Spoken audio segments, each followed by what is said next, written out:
Hey everybody, how's it going? This is John Breeden. It is April 1st, 2019. It is Monday on the show, which means we have Texas Fallout. We have Trucks, Xfinity, and Cup to talk about here today.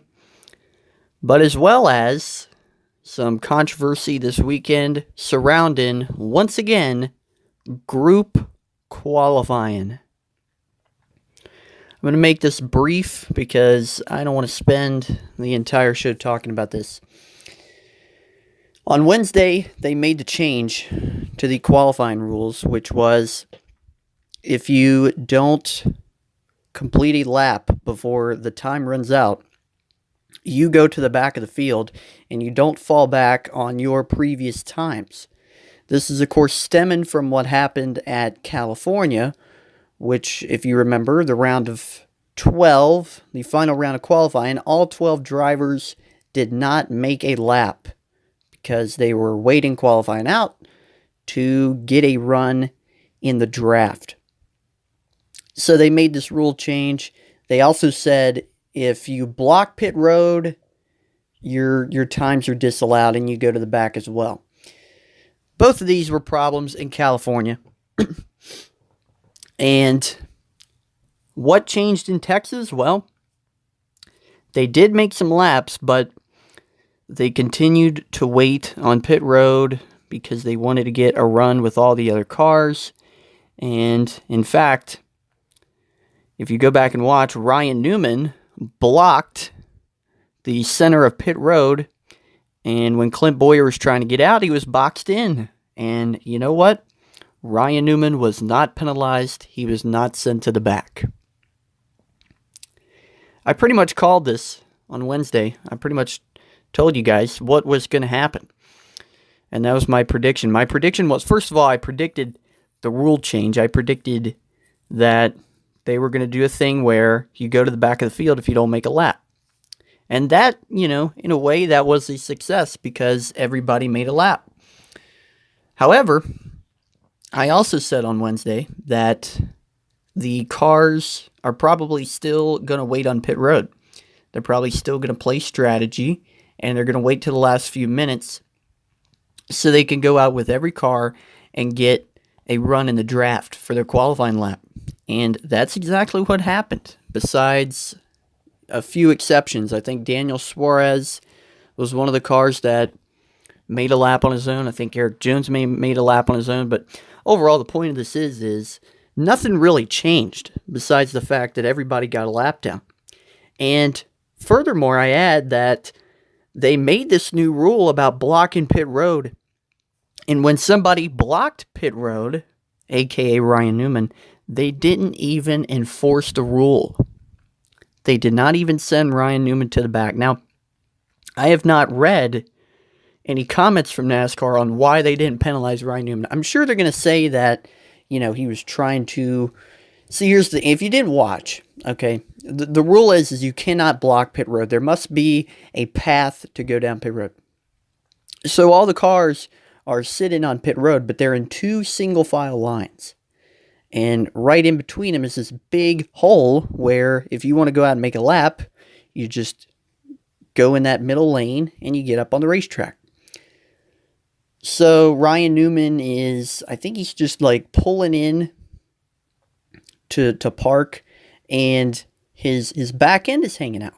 And so when Clint Bowyer goes to get out on the racetrack, he's boxed in.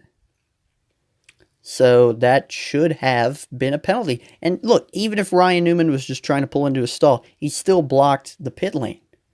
And that's the rule NASCAR made, and they did not enforce it. I'm sure they have their reasons, but the reality is, and if you haven't seen Clint Bowyer's interview yet, it is hilarious. He is just, he's furious. He's furious at what happened. And,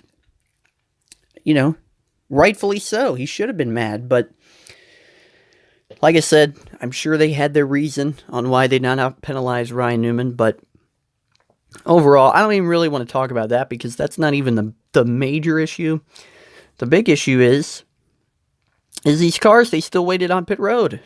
Like I said they would, though, because, look, this aero package, that's what you need to do to put down a fast lap. That's what you need to do.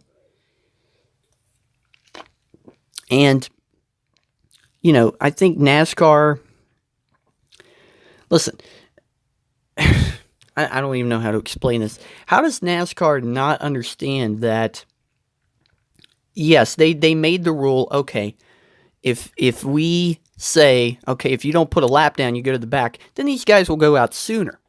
But the problem with that is the drivers are just going to be like, okay, well, we can't push it to the limit like we did in California. We got to go a little bit sooner. So they went with what, a minute 30 left? And they had plenty of time. They ran 2 laps. Some of them did. And, like, what was NASCAR thinking? Did they really think, like, they were going to make that rule and the cars were not, they were still just going to, they weren't going to sit on pit road and they were going to go out there and make laps for the full 5 minutes? They couldn't have thought that. And the reality is, I mean, I don't know. I mean, the fans were mad, rightfully so, but I knew it was going to happen, so I didn't really even get mad about it. I said, look, they're still going to play games. They're just going to be more cautious towards the end. They're going to go out a little bit sooner than they did in California, but they're still going to do this. And that's exactly what they did. And, a lot of people are advocating now. The talk about going back to single car qualifying, there's so many more people talking about it now because of this situation. And, the reality is perhaps that is more fair. Perhaps that's what drivers...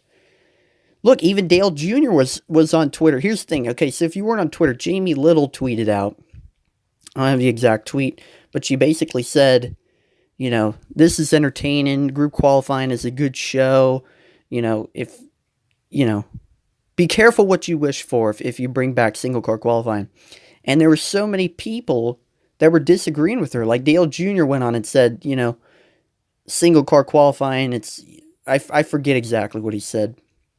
It's tradition, or, we don't need a show for qualifying. Matt DiBenedetto was agreeing with them. A lot of people were saying, look, let's just go back to single car qualifying. So here's the thing, everybody. I don't know what they're going to do. I don't know what they're going to do about this. I just don't see them going back to single car qualifying. I really don't. I know the fans want it. I know some of the drivers and the analysts have been, going for it. But what I think is going to happen... Okay, so here's the thing. We have Bristol, we have an off week, we have Richmond, and then we have Talladega, which is single car qualifying. Bristol and Richmond, they're short tracks. You don't have to worry about the aero package. So, they'll make laps there. But so they have a month. They have a month until Kansas, which is the next 1.5 miles, which is the final night race at Kansas, I might add, at least for right now. But so they have time. What I think they're going to do is, they're just going to make like a 2-minute warning and say, okay, well, you have to be on the track within the first 2 minutes of qualifying. I think that may be what they do, or 3 minutes, whatever minute warning they decide to do. But even then, it's like, okay, we have until X amount of minutes to go out there, so we're just going to wait. So you're still not really getting what you want. Maybe they take the clock away. I don't know. Maybe they say, okay, new rule, everybody just go out and make 2 laps. I mean, that's a show. If you want a show, that's a show. But I think that's a possibility. I think it is a possibility they go back to single car qualifying, but I don't know. I don't know what's going to happen. And here's the thing. Here's my take on all this. I really don't care when you think about it. I don't want to say it like that. I don't care what they do as far as qualifying. Like, I prefer either system, whether it's single car qualifying, whether it's group qualifying. It really doesn't matter to me. I like them in their own separate ways. I mean, single car qualifying, it's tradition, and I get why everybody loves it. I'd be fine if they go back to single car qualifying. I don't mind if they keep the group qualifying. I think it needs to be fixed. I think they need to do something about everybody just sitting on pit road. But, group qualifying, like I said, it's so much easier to watch because it's so much shorter. I don't need to see a show. I don't need to see this awesome, you know, I watch on Sunday for that. You know what I'm saying? I don't watch on Friday afternoon for that. I wait on Sunday until the race. But I don't know what they're going to do. I don't know what they're going to do, and whatever they do, it really doesn't matter to me. You know, what matters to me is what happens on race day. It really doesn't matter what happens in qualifying, in my opinion. So whatever system they go for, I'm fine with. But if they're going to continue this group qualifying, they need to make some changes. And furthermore, if they make these changes, they need to fulfill them. Like Ryan Newman. Ryan Newman should have been penalized, and he was not penalized, which is a problem if you're making new rules and you're not enforcing them. So, and that's it. That's the end of the story. My goodness. All right, let's get into this race weekend. I want to start with probably the race of the weekend, trucks, the Vancore 350. My goodness, I love this race. This race was really fun to watch, and it was 147 laps. This was Friday night. Stages were 35, 35, 77. The front row for this race was Grant Enfinger and Brett Moffitt. So let's get into it here. Grant Enfinger leads lap 1. And then Brett Moffitt, Kyle Busch worked by Grant Enfinger for the top 2 spots at lap 3. Next lap, Kyle Busch takes the lead. He would actually take the lead, but then he would wiggle up through turns 1 and 2, get really loose, went wide, made a great save. And then, like seconds after this, Todd Gilliland would wreck at lap 4 for the first caution. He had some minor damage. He was actually able to continue the race, I think. I'm not exactly sure where he finished, but he did finish the race. He was on the outside of Chastain down the front stretch, and he was actually pretty mad at Ross here. Just Chastain kind of ran him out of room, and he got in the outside wall, and he would spin once he got down turns 1 and 2. So, restart here on lap 9. Brett Moffitt, Kyle Busch was front row. So, Brett Moffitt did take the lead back from Kyle after he had that big wiggle up. Moffitt would take the lead on the restart. And then Harrison Burton, a few laps later, would back it into the wall in turns 1 and 2 at lap 12 to bring out the second caution. So 2 cautions already in this race, both for KBM trucks. Restart lap 18. Busch and Moffitt battle hard for the lead. Caution for a wreck the next lap, which involved Angela Ruck and Gus Dean, a 2-truck incident. It was through turn 2 in the backstretch. It looked like Ruck slid up into Dean. She went in the wall pretty hard. And Gus Dean was wiggling up off 2, tried to save it, couldn't, and hit the inside wall. So restart here with 11 to go in stage 1. Busch and Moffitt fought hard again. Busch cleared Moffitt on the outside with 10 laps to go, but Moffitt make a comeback the next lap. The same lap that Gus Dean, once again, would spin with 9 to go to bring out the caution. So 4 cautions early on the stage. Kyle Busch and some others would pit under caution, so Kyle would give up the lead here. Restart with 4 to go in the stage. Brett Moffitt would wiggle up, get loose in turns 1 and 2. He would lose a number of spots. This would give Grant Enfinger the lead, and Grant Enfinger would fend off Ben Rhodes in a photo finish for the stage 1 win. Ben Rhodes got really close to him there on that last lap, got to his inside. Grant Enfinger still beat him by half car length. Top 10 of the stage was Grant Enfinger, Ben Rhodes, Stuart Friesen, Sheldon Creed, Austin Hill, Brett Moffitt, Ankrum, that's his last name, Ankrum. I forget what his first name is. Tyler Ankrum, that's his name. He drove the 17 truck last Friday night. I apologize that I did not get his name right there. Kyle Busch was 8th, Johnny Sauter was 9th, and Jordan Anderson was 10th. A very eventful first stage, to say the least. Busch's truck was not fast as expected, though. Brett Moffitt did a great job of not letting Busch get to the lead and away from the field. He was really fast there. But a lot of cautions early on. Grant Enfinger was off pit road first. but penalized for crew over the wall too soon. It was really funny that, after the cautions, after the stage breaks, Fox or NBC or whoever will interview the stage 1 winner. And I think it was Phil Parsons that was talking to him. And he said, okay, good luck to you, Grant, but we just have news that you're going to have to go to the back for over a wall too soon. And Grant was like, oh, well, okay. Thanks for the bad news. That was pretty funny. So Kyle Busch and Matt Crafton stayed out, as well as the rest of the top 9. They pitted right there at the that last caution late in the first stage, so they would be up front. Sheldon Creed actually went to the garage with mechanical problems. And stage 2 starts. Kyle Busch easily clears Crafton for the lead. Brett Moffitt goes 4 wide down the backstretch at lap 10 of stage 2, trying to work his way through the traffic. Lots of exciting racing throughout the pack here. Anthony Alfredo goes up in flames and into the wall at lap 14 to bring out the caution.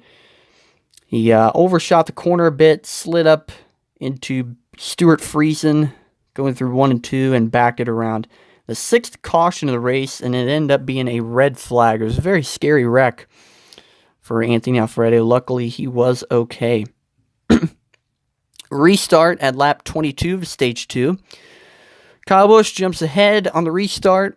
Austin Hill on pit road would tend to go in the stage with some engine issues, but stayed on the lead lap.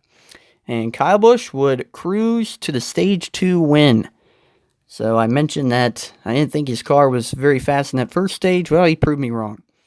The top 10 here was Kyle Busch, Matt Crafton, Ben Rhodes, Ross Chastain, Stuart Friesen, Brett Moffitt, Grant Enfinger, who's the 22 truck? Oh, Bubba Wallace, Brennan Poole, and Tyler Ankrum. So good racing again this stage. Things calmed down, though, a little bit after the red flag. It wasn't as jockeying for position as it was before. But like I said, Kyle Busch showed his strength in this stage and a big improvement from stage 1.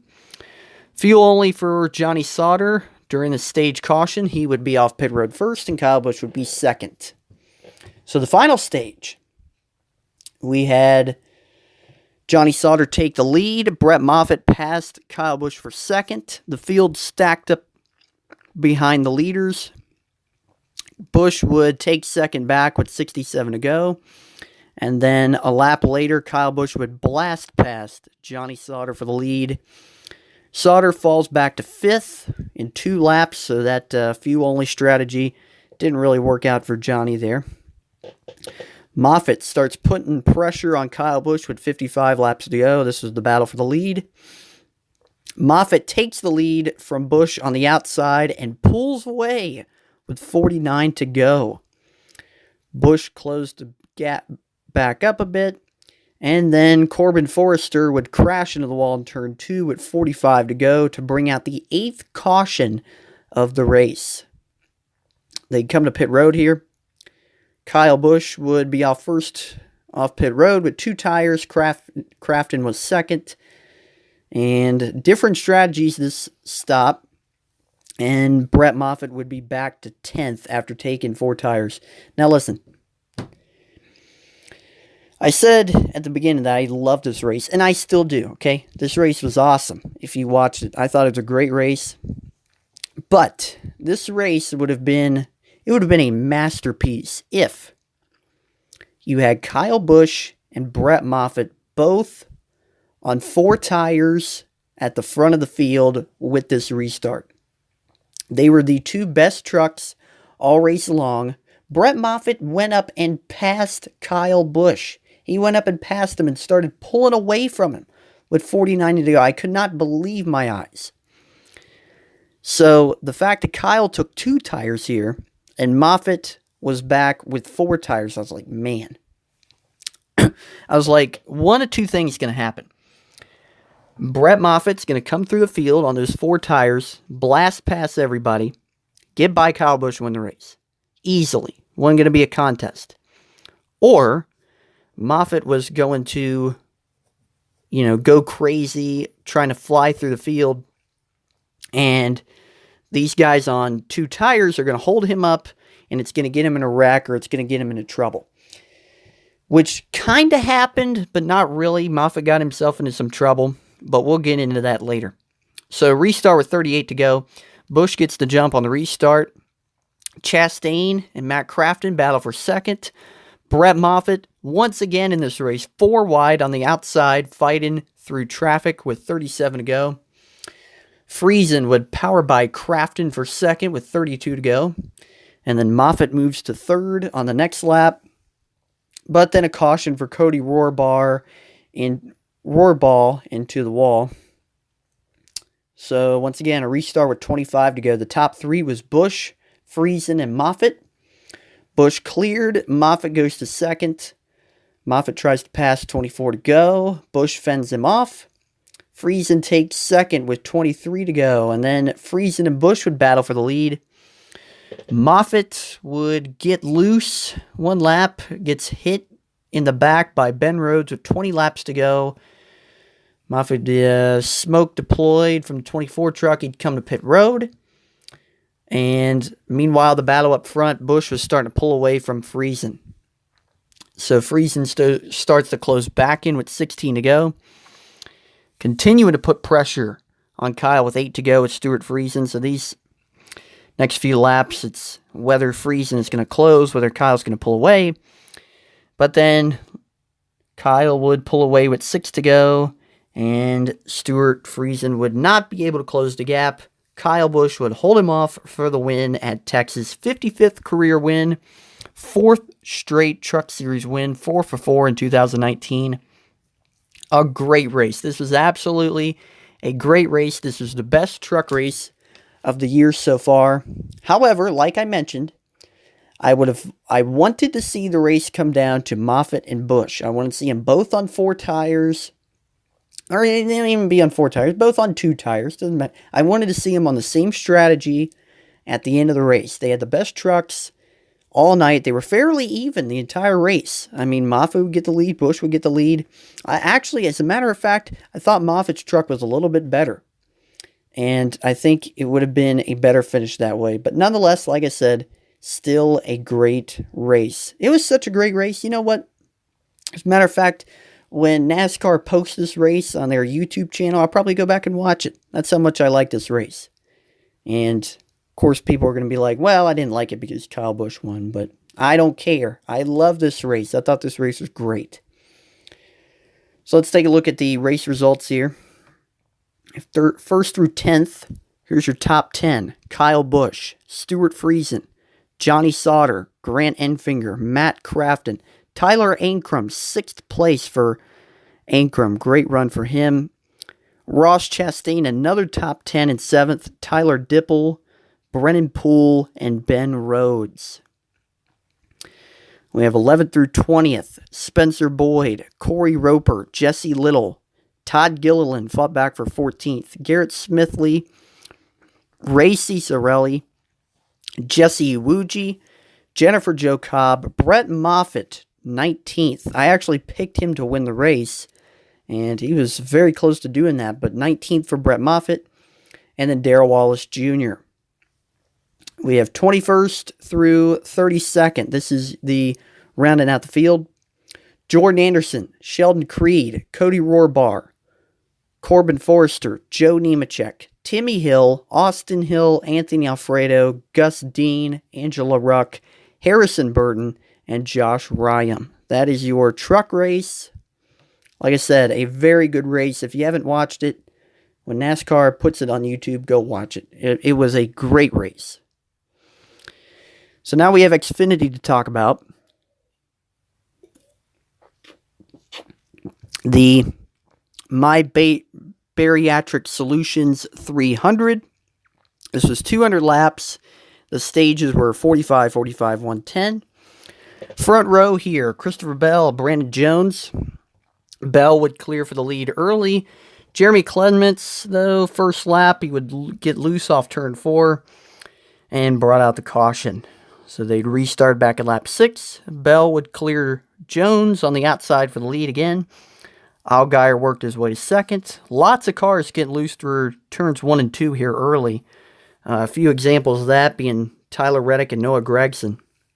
Very treacherous place of the racetrack. Kyle Busch moves up to second with 9 to go in stage 1.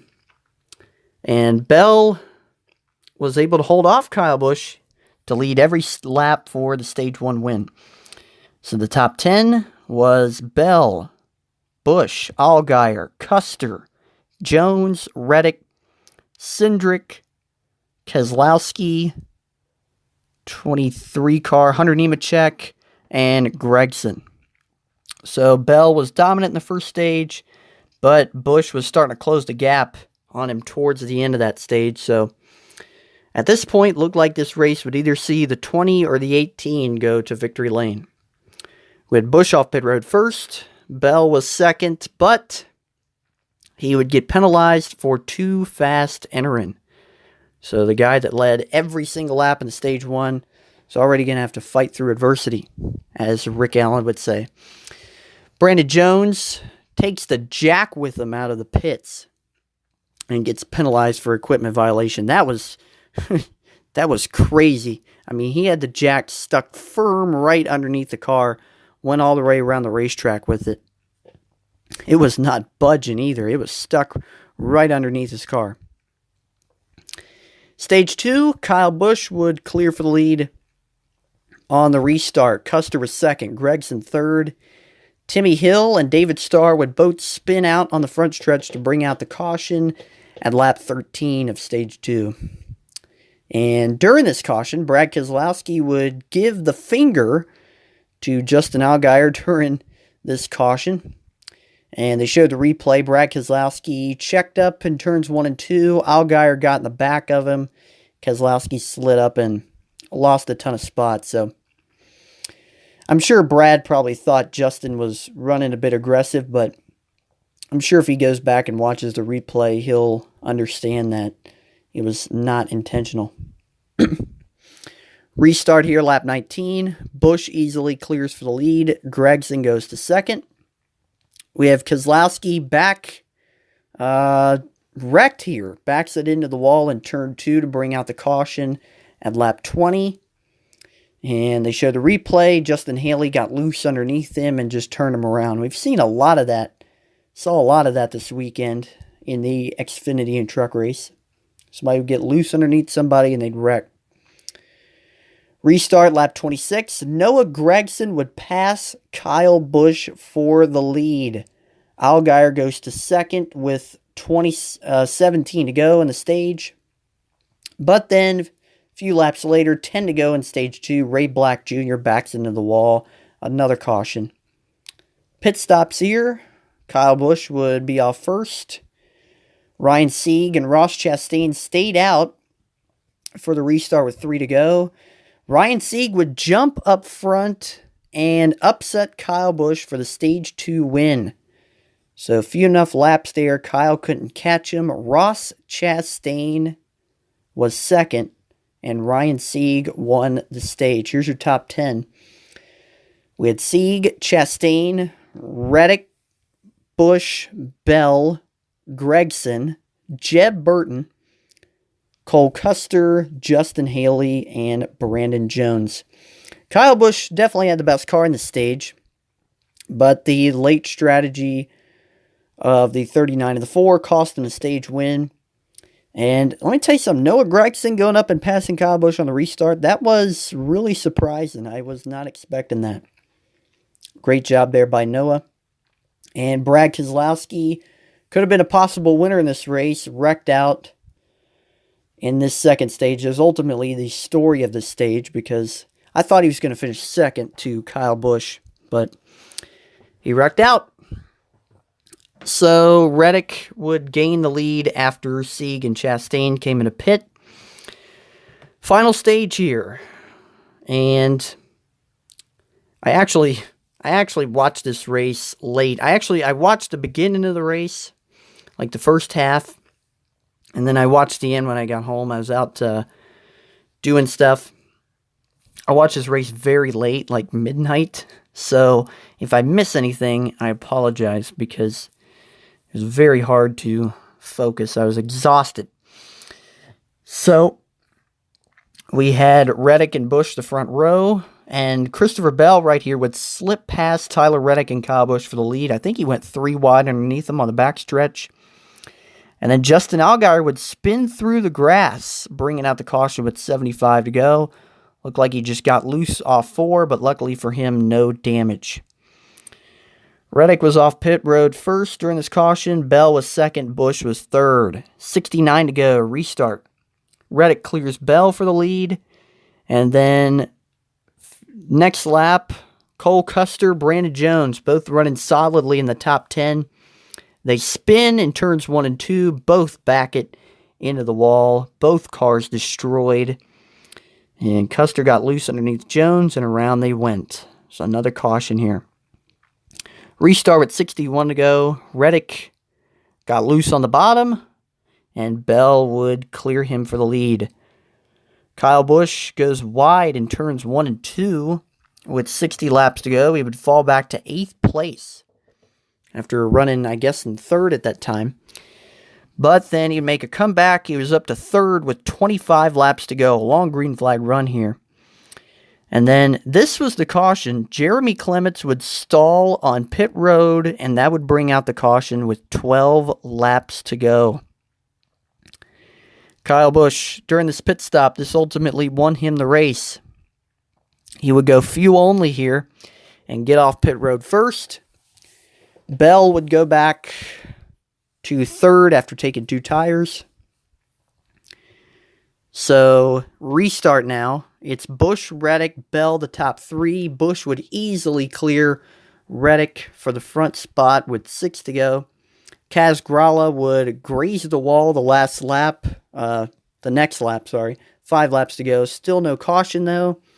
And they'd run it green to the end. Kyle Busch's pit strategy would pay off for the Texas win. Win number 95 of his Xfinity career. 4th of 2019, 4 for 5 in 2019.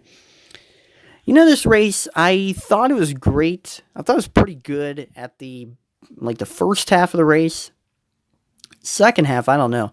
I guess it was because, like I said, I watched it late. Just felt like it dragged there in that final stage. I don't know what it was, but it was probably just me. I think it was just the fact that I watched it late. It just felt it was dragging there at the end, but I think it was okay though. And yeah, I mean, Kyle pulled off a good strategy there. Didn't think it was going to work out for him there in the end, and went fuel only and took the win. There you go. Here are your race results. Top 10 here. Kyle Busch, Tyler Reddick, Christopher Bell, Chase Briscoe, and Jeb Burton, both top 5s. Great run for them. Michael Annett, another strong run, 6th place. With Justin Haley, 7th. Jeffrey Earnhardt, 8th. John Hunter Nemechek, 9th. Ryan Sieg, 10th. We have 11th through 20th. Austin Cindric, Justin Allgaier, Noah Gragson, Josh Williams, Ronnie Bassett Jr., Ross Chastain, Brandon Brown, Kaz Grala, Tommy Joe Martins, and David Starr. 21st through 30th. We have Gray Galden, Stephen Light, Chad Fincham, Joey Gase, Vinnie Miller, Jeremy Clements, Matt Mills, Tyler Hill, Mike Harmon, and Josh Bilicki. And 31st through 38th, this rounding out the field, Garrett Smithley, BJ McLeod, Brandon Jones, and Cole Custer, 33rd, 34th. Remember, they wrecked out. Ray Black Jr., Brad Keselowski, remember he wrecked out. Timmy Hill, and Jeff Green. That's your Xfinity race. I guess, perhaps it was all right. I don't know, maybe just after that truck race, I was expecting more from it, and it didn't fulfill my expectations, so maybe that's why I was kind of iffy on that race, but all right, it's the main event, everybody. The Cup race on Sunday, the O'Reilly Auto Parts 500, 334 laps. Stages were 85, 85, 164. Front row here was Jimmy Johnson and William Byron. Hendrick front row. Top 3, actually, because Chase Elliott started 3rd. So, hold on a second. All right, sorry about that. Here we go. Johnson clears for the lead on lap 1. Good fight for second early on, and then Chase Elliott would take it to lap 7. It was like a 4-car battle right there. Sorry about that, everybody. You take it to lap 7, and then the first caution to come out. This might have been the only incident of the race, actually. No, I take that back. Can't be. Eric Jones would spin at lap 15 to bring out the first caution. Kyle Busch would miss his pit box, but he was off pit road first of the cars that pitted under this caution. He wanted to take fuel only, but he missed his pit box, but he did not come back down. He just dealt with it. So Johnson, Elliott, and others stayed out. Restart lap 19. Jimmy Johnson would clear. Logano goes to second. And Elliott would regain second at lap 27, but Logano make a comeback, get second during a commercial break. Austin Dillon, Paul Menard solidly running in the top 10 at lap 50. Austin Dillon was 4th at this time. Paul Menard was 10th. Those two guys have a good runs, well-needed good runs. Jimmy Johnson comes to pit road with 26 to go in the stage for his green flag stop. And then Denny Hamlin penalized for too fast exiting on his green flag stop. And about 20 cars continued to stay out with 9 to go in the stage, with William Byron leading. So these guys were trying to stretch it. Byron would pit with 5 to go. This gave the lead to Clint Bowyer.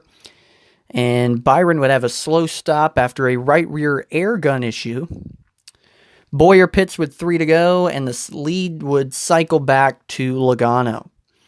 Commitment line violation for Alex Bowman during the stop. A good pit stop by the 22 crew would get Logano the Stage 1 win, because he was able to get out in front of Jimmy Johnson during their pit stop. So Logano had a better stop. Got him the Stage 1 win. Your top 10 was Logano, Johnson, Elliott, Austin Dillon, Blaney, Menard, Suarez, Kyle Busch, Larson, and Chris Buescher. Lots of pit strategies played out in the stage, and the green flag stops made the difference ultimately who won the stage. Johnson, Elliott, Dillon, Chevrolets looked very impressive in that stage. And Kyle Busch would win the race off pit road during this caution. He took 2 tires. Austin Dillon would be second. But Mark Truex Jr. and Kurt Busch would stay out for this stage caution along with a few others. And Brad Keselowski came to pit road. The guy who dominated, led 446 laps last week at Martinsville, was on pit road with mechanical issues. Tough break for Brad Keselowski. Truex Jr. would jump out front on this restart. Kyle Busch would dive bomb. This was on the front straightaway. Kyle Busch dive bombs underneath Kurt Busch and Kevin Harvick battling for second. Busch nearly went through the grass, nearly wrecked, bounced off his brother Kurt. It would shuffle Kurt out. Harvick would slip to second. Kyle Busch was third. And then a few laps later, Kurt Busch would make a comeback, and he'd go 3 wide underneath his brother. Kyle in the middle, Kevin up top. But then Kyle would clear Kurt at lap 97. So, a lot of action right there. Can you imagine if Kyle had wrecked there and both Busch brothers would have been taken out? Very reminiscent of the 2007 All-Star race. Kyle Busch, 2 laps later, would take the lead from Truex Jr. This at lap 99. Lots of hard racing at the front of the field. And Brad Keselowski, like I mentioned, he had mechanical issues. He was back in the garage at this point. Said he didn't know what the problem was. He would actually return to the race later. And Chase Elliott, like I mentioned, had a great run. He took the lead from Kyle Busch at lap 24 of Stage 2. And good battle for second between Busch and Logano. And Logano would take it with 42 to go in Stage 2. And As I mentioned, Jimmy Johnson and Austin Dillon also had a good run going. At this point, 33 to go in the stage 2. They were running back in 13th and 16th. Johnson said he, quote, can't get a handle on it at this point in the race. More green flag stops with 27 to go. Brad Keselowski returned to the track with 23 to go in the stage. And then problems for Kyle Larson. Had a top 10 run going. Had a flat right front tire. Brought out the caution with 22 to go. Flames deployed underneath the 42 car when he came to the pits. Hamlin gets fuel only. And he was off pit road first. Kyle Busch was second. So restart with 12 to go in stage 2. Busch and Hamlin were door-to-door for the lead.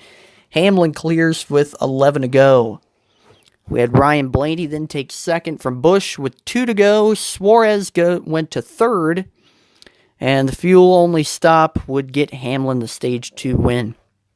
Top 10 was Hamlin, Blaney, Suarez, Kyle Busch, Menard, Newman, Stenhouse, Byron, McDowell, Johnson. So variant strategies continuing to play out on pit road during the stage. And I said at this point, anyone can win this race because what we had learned so far through 2 stages of this race and the Xfinity race was fresh tires basically meant nothing. Which, it's been a long time. I guess you can exclude super speedways for that. But it's been a long time. I can't remember the last mile-and-a-half track where fresh tires basically meant nothing and you can run with 2 tires or no tires. So Kyle Busch was off pit road first of the cars who pitted here. And Hamlin, his second pit road penalty, penalized for a tire violation. Because the tire was outside of the pit box. So looking like a tough day for Denny Hamlin at this point, but things would change, as we well know. And Truex Jr. had a long stop with roof flap issues. I guess they were blowing off. I don't exactly know what was going on there. So here we go. Final stage. The front row was Ryan Blaney and Daniel Suarez. They stayed out. 20 lead lap cars. Blaney would get away with the lead. Paul Menard, he was having a great run going. He had a vibration with 140 laps to go. Kyle Busch was up to third at this point. Kurt Busch now on pit road with a vibration, 129 laps to go. And, okay, so here's the deal. I tried to keep up with all these pit strategies, so I'm going to do the best I can here. So Blaney would pit with 117 to go. We would think this was a green flag stop, but they'd go to commercial, they'd come back. Blaney's having engine problems. He had the hood up on pit road, and at one point he was the leader of the race. He was now headed to the garage with engine issues. So Kyle Busch was leading with 102 laps to go. Busch pits and would surrender the lead to Daniel Suarez with 96 to go. Kyle Busch was actually mad here at Joey Logano for blocking him in turns 1 and 2. He don't exactly know everything he said on the radio, but he said, "What in the world is that 22 doing?" And yeah, he held him up some sort of way, but yeah, he was not happy with Mr. Logano at this point. And Busch would regain the lead during commercial break after his green flag stop. And Daniel Hemrick had a right rear tire go down. This would bring out the caution with 80 laps to go. So this was the only other incident of the race, I believe. If I went through, yeah. So Eric Jones' spin and Daniel Hemrick's flat tire were the only incidents in this race. So Kyle Busch was off pit road first. Restart with 74 laps to go. Almirola, Jones, and Elliott stayed out. Jones passes Almirola and goes to the lead. The guy who spun out early in the race, he's back. Kyle Busch goes to second, but Jones' lead would not last long because Kyle Busch would take the lead with 71 to go. And they mentioned right here, Kyle Busch so far this season has a 2.67 average finish in 2019. Larry McReynolds, I believe this is exactly what he mentioned, but it was the best start by a driver since 1974 when Cale Yarborough did it. And then a few laps later, he would slide up the track in turn 2 with 59 to go, give Eric Jones back the lead, and then 6 laps later, he would overdrive it and hit the wall. He comes to pit road with a flat right side. Busch said over the radio, "It just got away from me." So they had just mentioned that great stat, and then that happens. All right, so here we go. Here's where I'm trying to keep up with these pit stops. Last stop of the race, Elliott pits with 40 to go. Almirola pits with 33 to go. Jones is still leading. He would give up the lead to Hamlin with 31 to go to pit. Bowyer pits from second place, which he was really closing in on Denny Hamlin, I might add, at this point. But he would pit from second with 16 to go along with Ryan Newman. All of these stops, I might add, were fuel only. Next lap, so 15 to go, Denny Hamlin and Jimmy Johnson pit. And then the next lap, William Byron, Daniel Suarez pit. And at this point, Austin Dillon was the only car left to make his stop. And he would come down with 11 laps to go. So the lead would cycle back to Denny Hamlin with 11 laps to go. So the fuel-only stop, if you watch Hamlin stop, he was in and out. I think he had like a 3-second stop maybe. He was in and out. And Denny Hamlin overcame 2 pit penalties to win at Texas.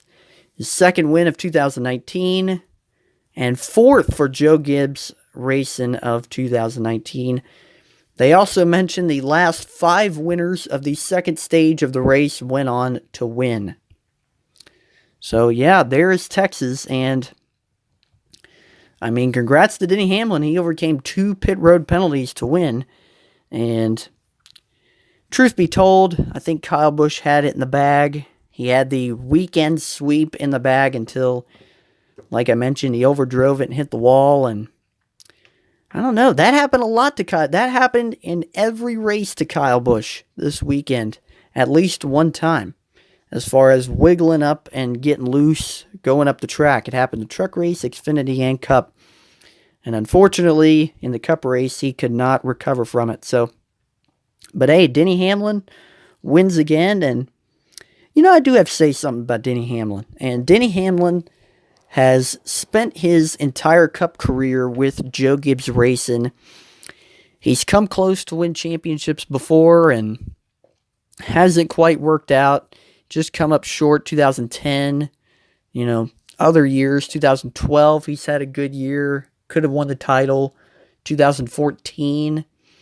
He's had some great season with Joe Gibbs, but he hasn't been able to close it out yet. And in my opinion, here's the thing, some people may not like this, but I think if Denny Hamlin does not win the championship this year, I would say he should explore other opportunities to race. Now, here's the thing. Okay, I know Denny Hamlin, he absolutely loves driving for Joe Gibbs Racing. And he wants to win a championship. And I'm not saying that Denny can't win a championship with Joe Gibbs Racing. As a matter of fact, he's already got 2 wins in 2019. And the way that Joe Gibbs Racing is shaping up this year, still, Joe Gibbs and Team Penske, the only teams to win in 2019. They're going to be a dominant force to be reckoned with all year long. So, in my opinion, Denny's already got 2 wins in 7 races. This is his best chance to win a championship. And I don't know if it's going to happen, to tell you the truth. Kyle Busch is going to be tough to beat, Keselowski, Logano. But I think this is the best chance for Denny Hamlin to win a championship. Now, if he doesn't win a championship this year, I think he should explore other opportunities and look at all of his choices. Whether he wants to drive maybe for a different team in 2020. I don't know if it's going to happen because, obviously spots in the Cup Series, they're limited. So I don't know if it can happen or not, whether he can switch teams. But the reality of it is that, Denny Hamlin, yes, I'm not downplaying Denny Hamlin as a driver. He's a very successful driver. He's very successful with Joe Gibbs Racing. He's got 2 Daytona 500 wins. But sometimes for a driver to win a championship, it takes a team change or some drastic change to get it done. I mean, look at Kevin Harvick. Kevin Harvick spent his whole career with Richard Childress Racing, hadn't won a championship. I don't even think he ran runner-up with Richard Childress Racing. He goes to Stewart-Haas Racing, and he's had the best years of his career. And he won a championship with Stewart-Haas. Same with Kyle Busch. He started his career with Hendrick, and, I mean, granted, he wasn't with Hendrick for too long, but he spent his first, I think, 2 or 3 years with Hendrick, and then he moved to Joe Gibbs and he won a championship. I mean, there's so many other examples. Carl Edwards. I mean, granted, Carl Edwards did not win a championship, but he drove with Roush his entire career, came up short in the championships, and with Joe Gibbs, he got the closest to the championship he's ever gotten. So that's all I'm saying. But, like I said, I think Denny Hamlin, this is his best chance to win a championship in his Cup career. But if he doesn't win a championship, I think maybe, just maybe, he should maybe explore other opportunities. But, like I said, Joe Gibbs is dominant this year, so we'll see what happens. All right, that's going to wrap it up for me today. I am going to be back on Wednesday to preview Bristol. Bristol's this weekend. We have Xfinity and Cup racing. Hopefully it won't get rained out because this spring race has gotten rained out quite a few times. Actually, the past 2 seasons, this race has been on a Monday. So I hope that changes this weekend. All right, that's it, everybody. Everybody have a great day.